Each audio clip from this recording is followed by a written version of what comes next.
प्यारे दोस्तों नमस्ते। आज के हमारे इस वीडियो में हम आपके लिए अमर सुहाग भोलेनाथ की कहानी लेकर आए हैं। कहानी अच्छी लगे तो कमेंट बॉक्स में हर हर महादेव जरूर लिखें। एक ब्राह्मण था, उसके 5 बेटियां थी और 5 बेटियां मंदिर जाकर भगवान शिव की पूजा करती, दीपक लगाती और 5 दिन तक सुहाग की कहानी सुनती थी। और उनमें से 4 बेटियों का दीपक तो बहुत देर तक जलता रहता था, लेकिन 5वीं बेटी का दीपक बहुत कम जलता था और जल्दी ही बुझ जाता था। और वो बेटी एक दिन घर आकर अपनी माँ को कहती है, माँ माँ, चारों का दीपक तो अच्छी लो देता है और बहुत देर जलता है, लेकिन मेरा दीपक तो जल्दी ही बुझ जाता है। माँ ने कहा कि तुम अब घी थोड़ा कम डालना। ऐसे ही बहुत समय गुजर गया और उस ब्राह्मण ने अपनी 5 बेटियों का विवाह कर दिया और उनमें से 4 बेटियों के घर तो बहुत धन दौलत था, लेकिन 5वीं बेटी का पति रोज कमाकर लाता और फिर बाद में खाता। वो रोज लकड़ियों की भारी बनाकर लाता, उन भारियों को बेचकर उनसे आटा नमक मिर्ची का गुजारा करता। तब भी वो 5वीं बेटी उसके परिवार में बहुत ही खुशी थी, लेकिन एक दिन उसका पति तोड़ी ही लकड़ियों की भारी लाता है। तब उसने पूछा, आज इतनी ही लकड़ियां क्यों लेकर आए हो?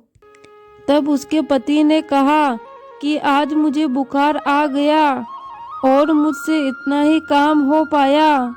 फिर उसने कहा, अच्छा कोई बात नहीं, आप आराम करो। फिर अगले दिन उसका पति जंगल में लकड़ियां लेने के लिए जाने लगता है। तब वो बोली, आज मैं भी आपके साथ चलूंगी क्योंकि आपको बुखार है। और फिर दोनों साथ चल दिए। जंगल में तोड़ी लकड़ियां काटने के बाद ही उसके पति को बुखार आ गई और ज़्यादा तबीयत खराब होने लगी और थोड़ी देर बाद उसका पति चक्कर आने से जमीन पर गिर गया और वहां पर ही मर गया। और उस सुनसान जगह पर वो अकेली रह गई और अब वो सोचने लगी कि मैं इनको उठाकर घर कैसे ले जाऊं। अकेले इन्हें यही छोड़ दूंगी तो जंगल के जानवर इन्हें खा जाएंगे। फिर वो अपने पति के सिर को अपनी गोद में रखकर जोर जोर से रोने लगी और रोते रोते कहने लगी कि मैंने ऐसा क्या पाप किया है जो मेरा पति मर गया है। और उधर से भ्रमण करने आए माता पार्वती और भोलेनाथ जी ये सब कुछ देख रहे थे। भोलेनाथ ने कहा, देखो माते, इसके साथ में कैसा हुआ है, हम इसकी सहायता करते हैं। फिर भगवान शिव और माता पार्वती नीचे उतरकर उसके पास आए और उससे कहा कि बेटी, तुम इस घोर जंगल में अकेले क्या कर रही हो और ये तुम्हारे पति के साथ क्या हो गया है?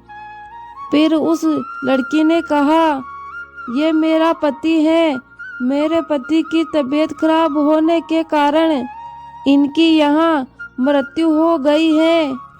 तब भगवान शिव ने कहा कि अपने पति का शव लेकर अपने घर चली जा, यहाँ पर तुम अकेले क्यों बैठी हो?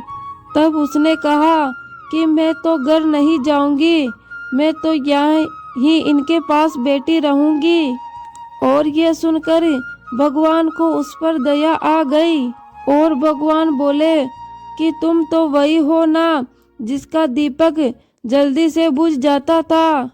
उसने कहा कि हाँ मैं वही हूँ। शिव जी ने कहा कि तुमने तो दीपक बहुत लगाया, लेकिन कभी सुहाग की कहानी ध्यान से नहीं सुनी। यह बात सुनकर वो भगवान के पैरों में गिरकर माफी मांगने लगी और भगवान से कहने लगी कि अब मैं सुहाग की कहानी ध्यान से सुना करूंगी।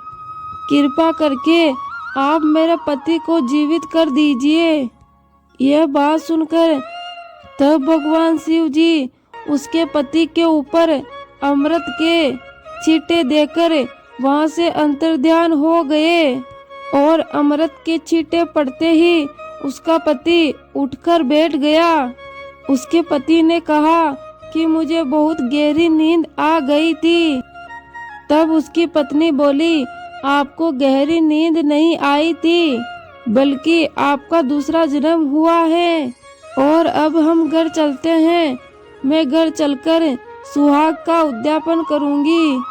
फिर उसने उद्यापन में 5 कटोरे स्टील के, 5 चूड़ियों के सेट, बिंदी, काजल, मांग, ब्लाउज के पीस और अपनी श्रद्धा अनुसार सुहाग का सामान और पाँचों में अलग अलग 5 रुपए डालकर ब्राह्मण को दिए और एक सुहाग की सामग्री स्टील के बर्तन में घी का दीपक जलाकर महादेव के मंदिर में चढ़ाया और दूसरे बचे हुए कटोरे और सुहाग की सामग्री अपनी बहन बेटी को दिया और उसका परिवार खुशियों से जीवन जीने लगा। थोड़े ही दिन बाद उसके पुत्र रतन की प्राप्ति हुई। प्यारे दोस्तों, ये है अमर सुहाग की कहानी। धन्यवाद।